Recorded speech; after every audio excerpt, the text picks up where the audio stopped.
Pinupuri ka namin, O Diyos, Ama, Anak, at Espiritu Santo.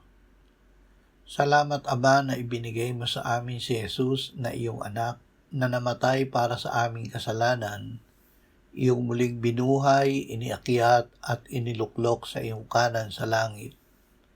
Salamat na ibinigay mo sa amin ang iyong banal na Espiritu at sa pamamagitan niya ay ibinuhos mo ang iyong pag-ibig sa aming puso.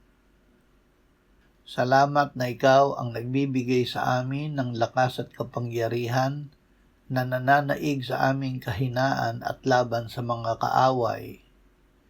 Sinusuot namin ang bigay mo sa aming kasuotang pandigma upang kami ay makatagal laban sa mga pakana ng Diablo. Amen.